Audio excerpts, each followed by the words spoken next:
Well, I thought I'd give you a little tour of this barn. Ain't much to show, it's getting in bad shape. It's one of them things, some things just get to a point, how much more money do you put into them?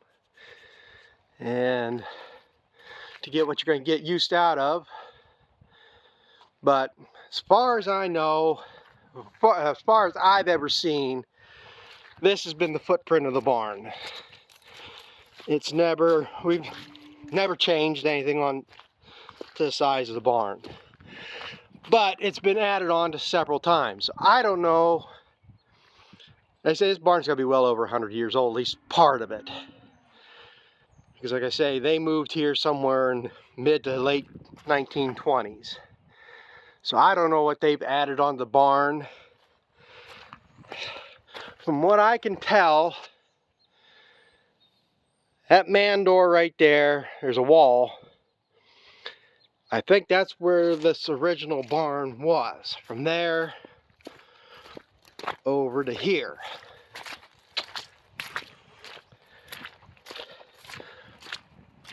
But I don't know. I think everything where that black paper starts is an addition. But if I think about it or really ponder it, from like this section right here over to that man door, I don't know if that was, like I say, the original building. But like I say, because, well, it's been changed over the years. There's a hay maul. When I get inside, I'll show it. There's a hay maul from these big doors. And then, I don't know, like I say, what was in this door at one time, but we used to have cows in here. We only use this side in the winter time. But it only had 7 stanchions in here. And I know this has been changed because I moved this back. Well, no, I moved that wall forward. At one time, the wall was only to that beam, so cows barely had any headroom in there. And I moved that forward to give them more room to eat. But I don't think, more than likely this was box stalls at one time. But like I said, I'm pretty sure this was an outside wall at one time. So, but it doesn't make sense that you only have 2 or 3 horses and a cow in here. And that big hay maul over there, of course, back then they did all loose hay, so that maybe need that much volume for that much storage of hay. But then at some point, and this might have all been done at one time, I don't know. But this was a hay maul that was added at one point. So it makes me kind of think, I say this was an outside wall, and it only might have been this high at one time, and then when they built this, it was, you know, a shorter hay maul over there, and they built this, raised this roof all the way up, got more hay room on that side, and built this hay maul side out. And like I said, we used to fill this clear up to the rafters, up to the doors with square bales of hay. The one year I kind of kept track. At one point there was hay in here 40 years old. We never ever got this hay maul completely empty. And then one year we did, and then when we filled it again, I kept track, and it was like 3,600 bale we fit in this part here. And then there's that ceiling part above the them stalls, where there's a scaffolding there, we can go up. That would hold, I want to say about 250 bale. Didn't hold all that much, and what we normally did is we'd store hay in another barn and then haul up as we needed. And what we'd do, we'd fill this with first cutting hay, and then we'd put second cutting up on that scaffold. And we'd kind of save that when we had a cow, basically a fresh cow, a cow that was off feed, or a day the weather was too bad and we couldn't get silage because we built a pile out there and would fork it on the trailer, bring it to the barn, fork it in, that we had second crop hay we could feed them to help keep them from dropping too much on milk. And then, like I said, we'd haul hay from other barns as we needed it. And then this mall over here, we'd either put second crop in or we mainly kept straw in it for the winter time. And then what's basically that, I'll go in there and show, but from that door over here up to the peak, this would hold roughly about 400 bale. Again, it wasn't enough to get through the year, but get enough through the winter if we could get into February, March, and it wasn't too bad weather-wise to go haul hay from another barn. And then, like I say, this was added at some point. Now, again, it doesn't make sense to me how this was added onto. When I show inside, I'll tell how this used to be laid out, but it doesn't make sense how this barn would be expanded on. And then, I'm not gonna walk through all that crap, but they build up all there, and then there's 5 stalls at that end that was built shorter. So I don't know, again, if that was added on at a separate point or what. But like I said, it's been added on several times. And back before I built that barn, I was actually considering building onto this barn again. I was going to build out here, put another row of stalls, and then I'd have 2 rows, because there's only 1 row of stalls in this barn. And then that would be, I'd be able to utilize a barn cleaner. Well, not that they don't have barn cleaners, I'll work on a single line. But I could put a barn cleaner in, I'd have enough stalls for 40 head of cows, which is all I cared to milk anyhow, and so forth.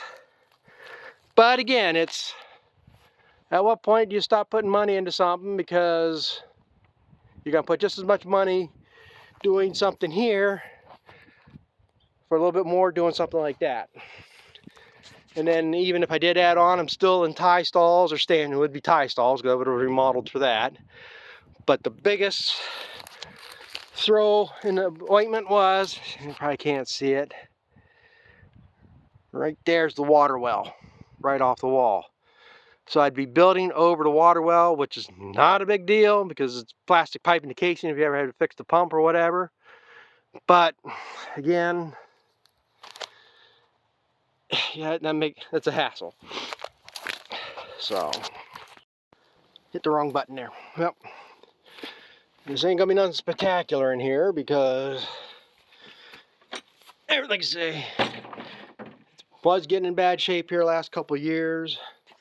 And we had the heifers in here, and it's kind of a mess because we did have it penned off and they were just running loose in here somewhat. So, and used to keep up with it fairly good, but again, when you get busy doing something else, something else gets put off.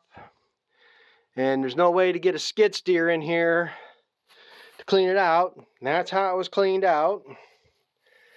And I guess the way the world turned out for me, it worked out that, you know, a lot of cows went. Ones that I wasn't worth keeping around here, the neighbor took his cows somewhere else.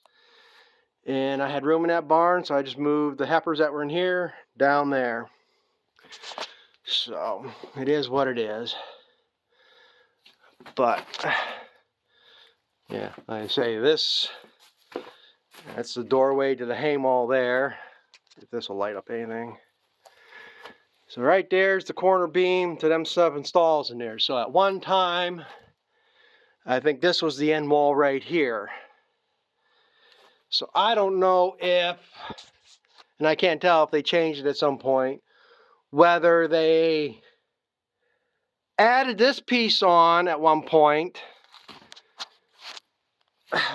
There's an upstairs here. We never put anything up because the floor's always been weak in here. And so I don't know whatever that was ever utilized for, if they ever did store hay up there or not. Never in my lifetime. But from my understanding, at one time, these were box stalls here for the horses, and these might have been stalls for the cows. And you see how this is different shaped here. My understanding was they used to pull the horses in with the hay wagon through here, and like I say, this might have been remodeled to a different door or something at one time. But they would pull the wagons in through here, and there's a track up above, and there's somewhere in there, I think I'll find it. There's a hay grip, and they'd pull the clam onto the hay on the wagon, pull it up, bring it over, dump it on the pile. Then they would bring the horses out this way, because you can see this door's been changed at some point. I think this was a bigger or a double door right here. And then that's how they took the horses out. The only thing I know my dad ever remodeled is he made these longer here. Because over the years, I mean, they probably had jerseys, and over the years getting Holsteins, the stalls were too short. So I know these were extended out about 8 inches back in the 70s. But, so like I said, I don't just know how it was all added on to. And then these are that row of 5 back here. And like I say, it just gets piled up here. Now it's been sitting here over a year, close to a year. Nobody's been in here. At one time back, this would be back when I was still in school, damn near lost the barn because this caught fire back here because the fence was shorted out. And in another case, my dad was lucky enough, he was coming up the road and seen the smoke come over here, and they got the fire out. Probably can't really tell, but if you look up in that, that's charring from the fire yet.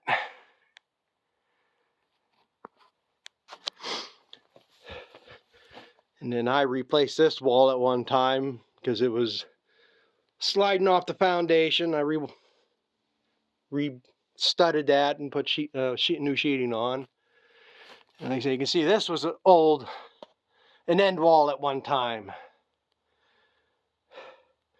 So that's where I think, because there's another beam that goes through the center of that hay maul. Another big main beam like this and a stake. And I think this was probably an outside wall at one time all the way across. Then they added on to the hay maul again and put these 5 stalls on again. So like I said, I don't know when or how, if, whatever. That it was built onto. And like I said, this is another thing. Like I say, stanchions are falling apart. You can't get parts for. I ain't that much of a fabricator welder. I've fixed some of them here and there. Over time the bottoms rot out, and that's why you got one missing there, and trying to fix them, and they keep breaking them. And I say sometimes it just gets to a point, it's too much of a fight, try to keep everything fixed. But we used to breed with a bull, and they'd take the cow out on a rope and the bull out on the rope and let them do their business. The bull was in that end stanchion down there. You can see it's a lot heavier wall pipe and stouter stanchion. But eventually we went to breeding artificially, so we got rid of the bull, because we've had one neighbor attacked by a bull and was in bad shape for a while, and it's just not worth having around.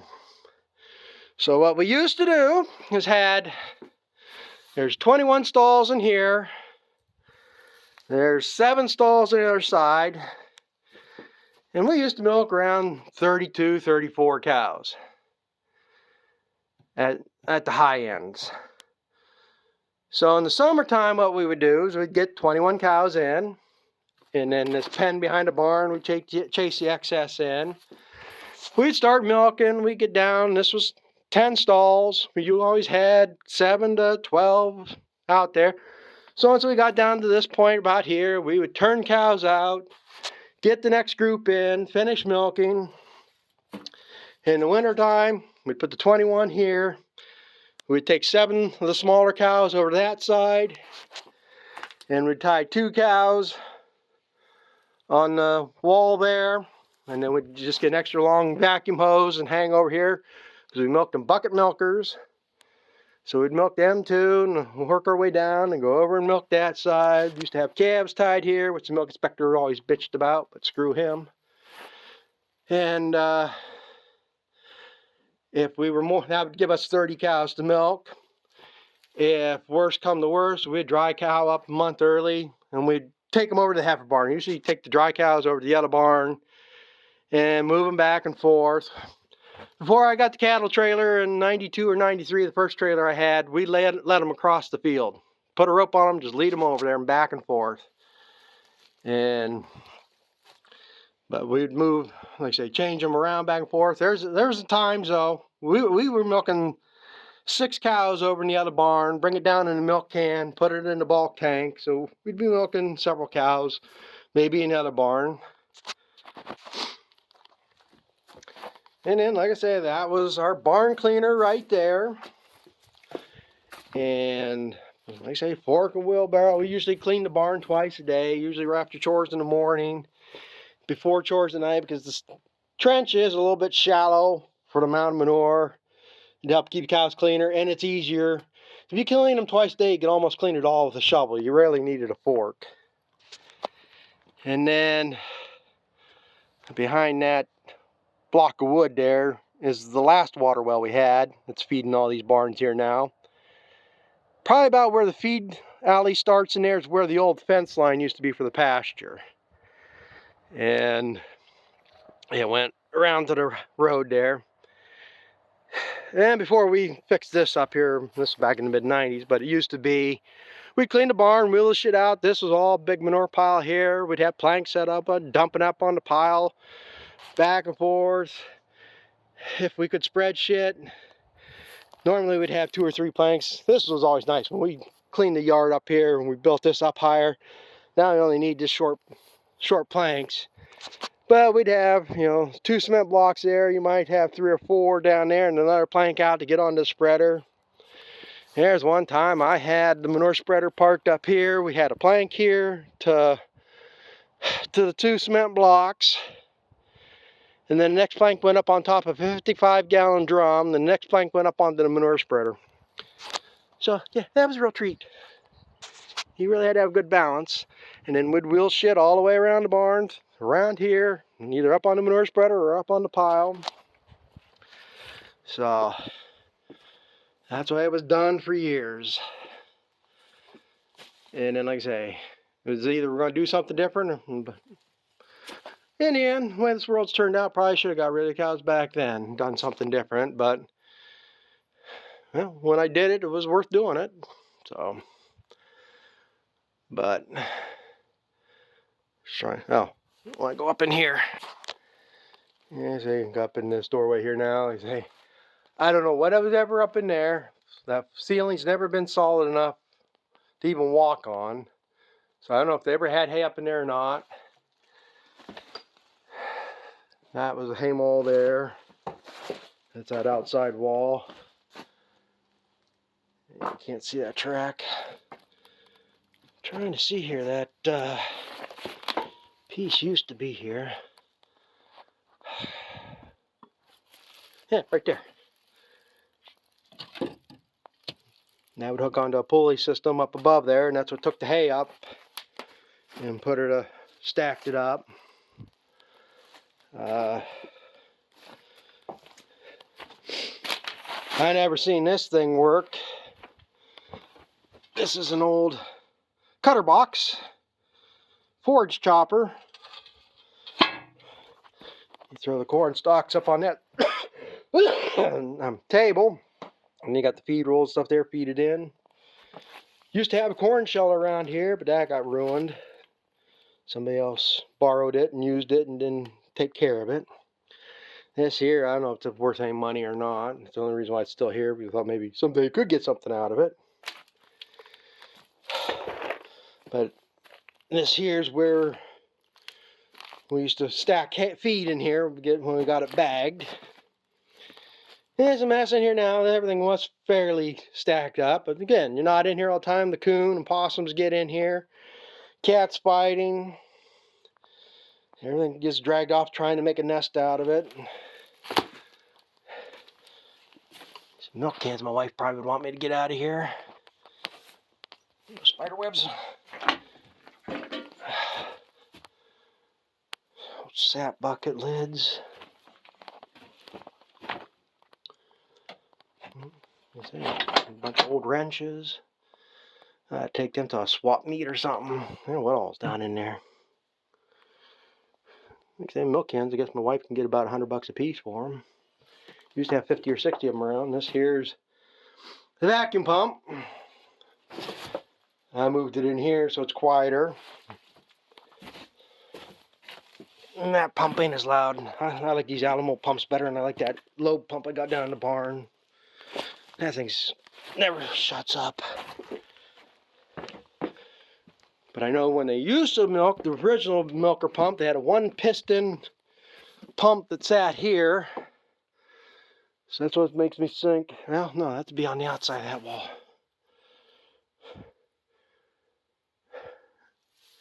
Now, they used to have a vacuum pump sit there. I only remember a vacuum pump sitting here. We had a 2-piston universal pump. It worked fine. We used to milk with, we had an old universal milker, pail milker with a claw on the hose, and then we had the 2 surge bucket milkers that hung on the strap on the cow.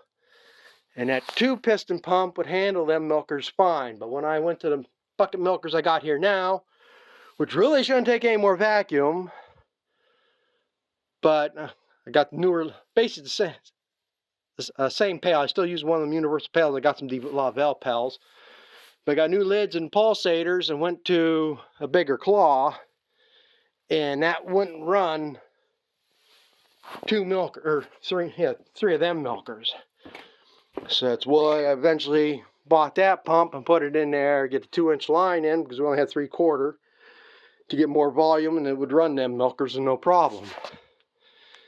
And that was, like I said, that was back in the early 90s when I did that, and that lasted until, well, today's what, 27th? I do believe it was 17 years ago today we moved the cows out of this barn down to the other barn. 27th sticks in my head. I know it was the end of March in 2007 because we broke ground on this barn in April of 2006. And by the time we got it done enough, they were supposed to, that's what pissed me off, they were supposed to have, because I've told this before, originally it was going to be a manure pack in there. They were supposed to have the feed alley done so I could get the cows over there in the wintertime, and then we would chase them over here to milk them until we got the parlor and milk house set up. Well, the way the weather was, we had a snowstorm the end of October. Didn't have nothing even started in that barn yet. They were supposed to have the feed alley done by that time because we had an open house for the company, the coverall that built the barn. And I remember that the night of that open house, while everybody was out there looking at it, getting free hot dogs and whatever else they were cooking, I'm screwing around, moving cows around over to that side of the barn because we had a foot of snow on the ground and there was no good weather in sight. So I missed my own open house. But, yeah, like I said, that's about the gist of it. You know, so at one time they had box stalls in here for horses. And that's the water pump there. Used to be a jet pump on there, and then we converted over years ago to a submersible pump.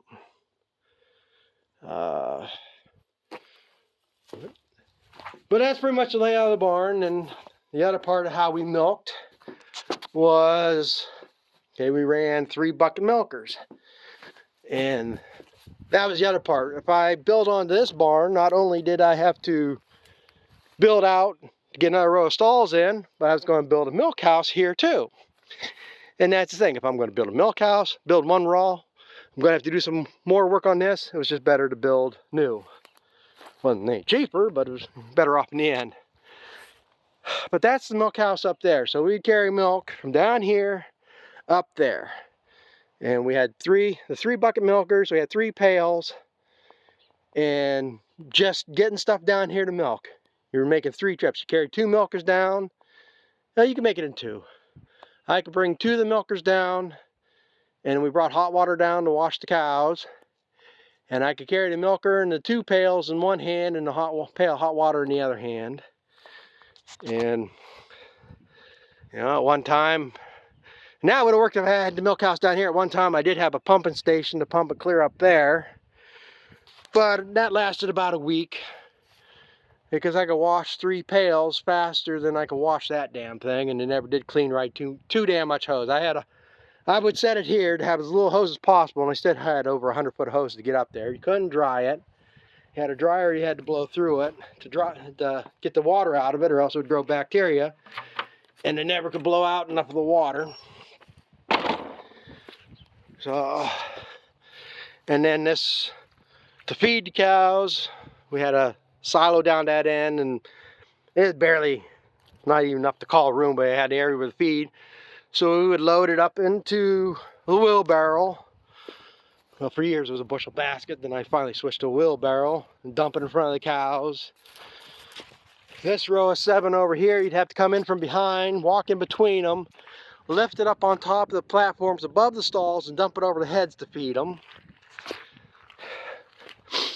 You know, at one time we had a 12 by 35 silo here. We would fill that with grass, and then we would build a pile of corn silage out there along the road, and whatever we could fit under a 32 by 100 plastic. Had about 400 tires we put on the damn thing. And the silo foundation's right there. And usually we'd open up the silo about this time of year. We've had the corn silage in the winter, grass in the spring. We take a trailer over there, fork it onto the trailer, bring it over here, back it in, pitch it through a window we had there, then pitch it to the cows. Silo was forked and fed out that way. Hell, I missed a piece of aluminum. Oh, I think I kept one because sometimes that might come in handy. I just took the silo roof to a scrap yard last year, and that silo roof for a 12 by 35 silo is worth about 56 bucks in aluminum. So, and then, oh, you know, being the mid-90s, I got a TMR mixer, and we had an elevator set up here, and to mix it and convey it up into the barn and fork it to the cows that way. And then, like I say, that's the reason why I decided to build that. Put a feed alley in. I can just drive through a TMR mixer. I don't have to pitch all that shit. And that's what this is for. That's the last thing this is used. So this thing's been sitting here since 2007, not been used. I like to sell it. Problem is, it's got a flat tire, and I don't want to put the money into that amount of tire when I'm going to get out of this elevator. The boot was all rusted out on it, and I got a new boot and stuff for it. Never got it on it because I never needed it since then. But that's what I need to do. Get that finished up. Put it for sale. It says needs tire, so whoever wants to buy it, they have to pay for a tire. It is what it is, I guess. So this is gonna be a long one because I'm gonna show this before I'm done. So, but I don't know what else to tell about that. That's about it. Just sent to that barn. And this was the milk house. We used to call it the milk house washroom because it was 2 rooms at one time.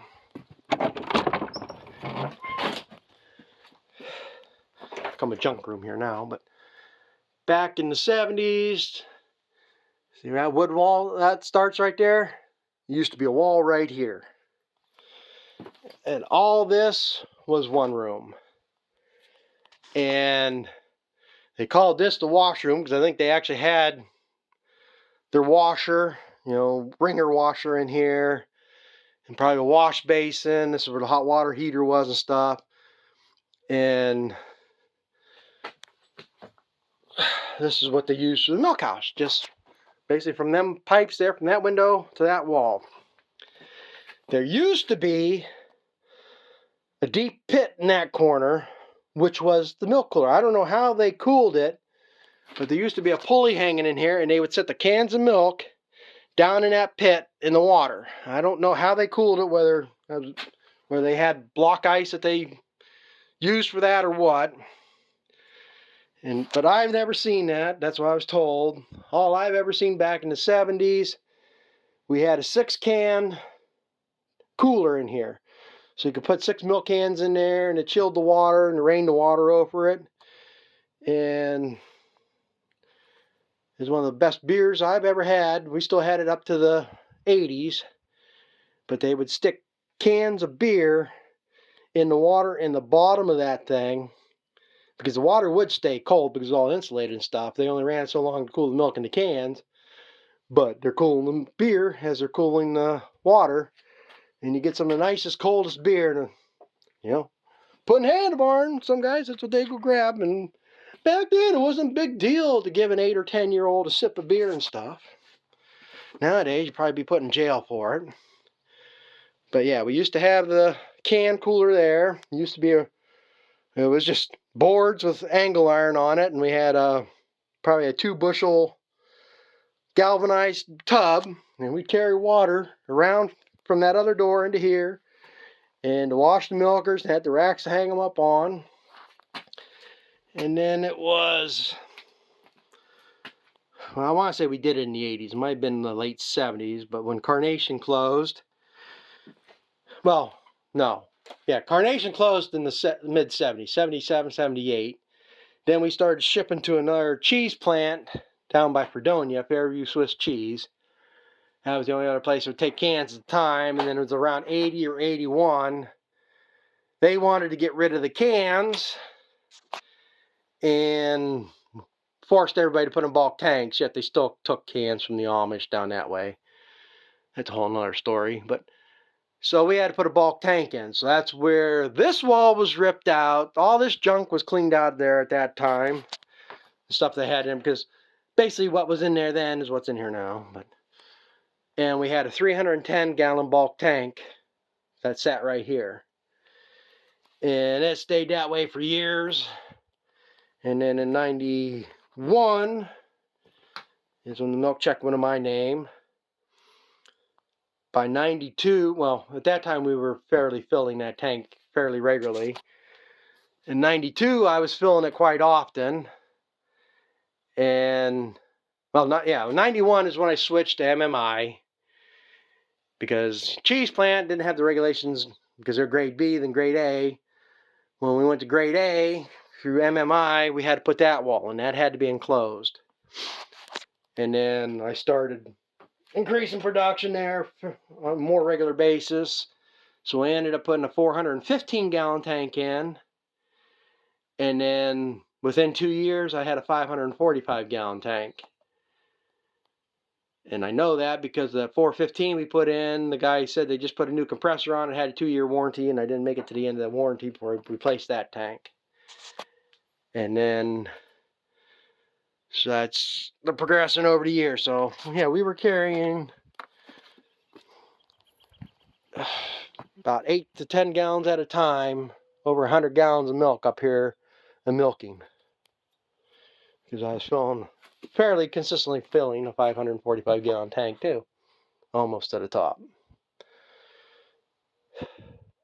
And that was the plan. Now I was going to move that tank down to that barn. But I ended up putting that 1,000-gallon tank in because one day I'm looking at the area paper and there was a 1,000-gallon tank with a free heater in there, and it wasn't that far away and it wasn't that much money compared to what I've seen them go for. So that's why I figured, well, screw it. I'll put it in the 1,000-gallon tank, because if I get big shot like everybody else plans to do, I'm going to need a 1,000-gallon tank at some point.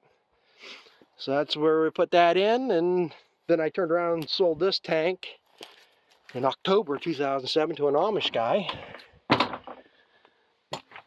Yeah, this is an old apple press. Never seen that used. It's all probably been sitting there for 70 years now. There is a water well right there under the well, it's not under the concrete, but it's in the ground. It's a buried well, and that's what it used to be. And this was good water. It's probably shit now, but that's what it used to be. This well fed the house. They actually had water in the house at one time, and fed this utility room. So, and then that well down at the barn fed the cows. And at one time, this well fed that barn, but it didn't have the capacity. That's why they drilled that well. Well, when the weather storm, this would be back, I'd have to look at the inspection sticker on there if it still has the date. I think it was back in the early 80s too, because the power used to come off that house. Well, storm took the power head off the wall, and because the fuse panel is down in the basement, which is dangerous to get to at that time, we put a new service in. Almost had to, so that's where we got a 200 amp box in there now. And then there's a wire underground that feeds down to that barn, because it used to be a wires that went across here to a pole down to the barn that was rotted out. And then there is a water line in the ground that fed that barn. But back in the 70s and 80s, they had them separated. Well, when we lost power to run this pump, because the pump's down in the basement. So I don't know why they just never changed it around, put a pump in here. Well, one, they can't pull the pipes out of here. This well actually has galvanized pipe. I don't even see it here anymore. I think it got covered up when they reshingled it. There was an opening. I don't know if I can see it in here or not. There was an opening. You had to take they might put new boards over it. You had to send the pipes up through the roof to get them out of the well. So that's one reason why they never changed that.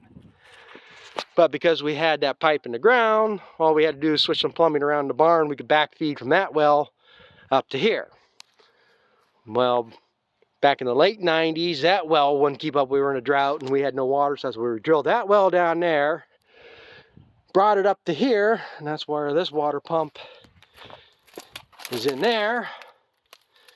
And then we could backfeed back down to that barn. And then we only use that well at nighttime, because if the water cup stuck, that well would pump dry, where this one would flood the barn. Wouldn't flood the barn as much with that well. So then when we built this new barn, what we had to run. So this is what's stupid. Right now the well is down there by the barn. It pumps the water up to here and then back down to that barn. But that was the easiest thing. Probably should have put that down there in that barn, moved the pump down there or something, but it's the way we did it. I did it, I should say.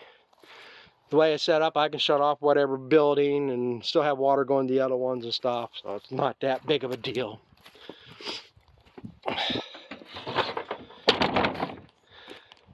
Well, like I say, that's the way we used to do it until the mid-2000s. And I suppose I should end this here now. I don't know what more I can say about it.